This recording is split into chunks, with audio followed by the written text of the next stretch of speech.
All right, guys, so this is a big breakthrough here. These are those cabinet vices, the 4-foot long cabinet vices. Imagine for a second you have a shelf that's basically mounted to this, where it goes through the piece of wood, and then that shelf comes around behind the seat. And then imagine that there's another one right here. Anyhow, imagine that there's a shorter one that only comes up to like right here on this seat, okay?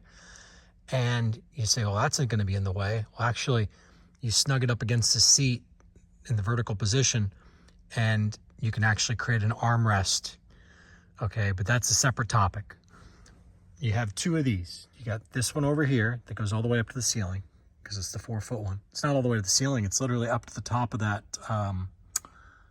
to the shelf exactly. Like, it's so fucking perfect, okay? So anyway, so you have these two adjustable things that you have this plank that sits across. The bed frame sits on top of that plank, and now the bed frame can go side to side, because I'm going to put the whole bed frame on a single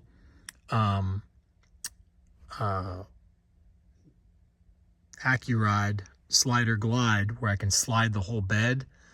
Because see, right now the bed is sitting on top of the drawer, and I've fallen in love with the idea of the bed being able to move side to side when I want to move it, because it means that I don't have to make any compromises. Like if I have electrical wires or heating tubes or whatever for heating in the winter, whatever you end up doing, this bed being able to slide side to side is awesome. And since the drawer slides out, I can slide the bed to the right. Well then, okay, so not only that, but in addition to the bed being able to slide side to side, I want the bed to be able to go up and down, and I want the bed to be able to tilt.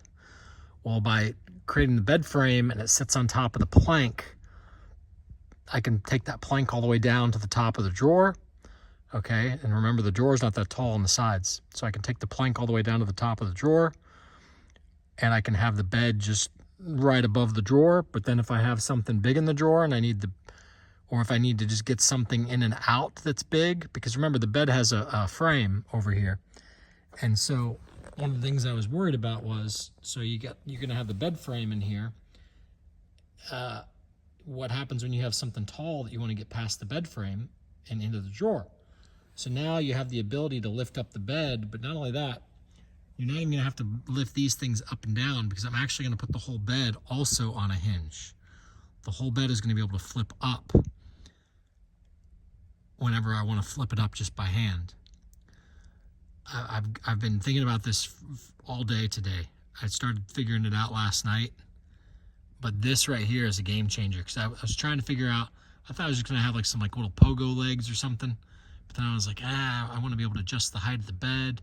If I want to raise the whole bed up higher, if I want to bring the bed down, and then how do you deal with it being able to slide side to side and be able to lift the bed up whenever you want? Well, the answer is you just have the bed frame sitting on a plank.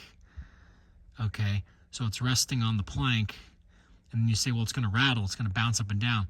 Then you take another little vice grip and you squeeze it, like just a little 12-inch tiny guy, a 6-inch, something small. You have it the exact size where you can just have it right here at the foot of the bed and squeeze it.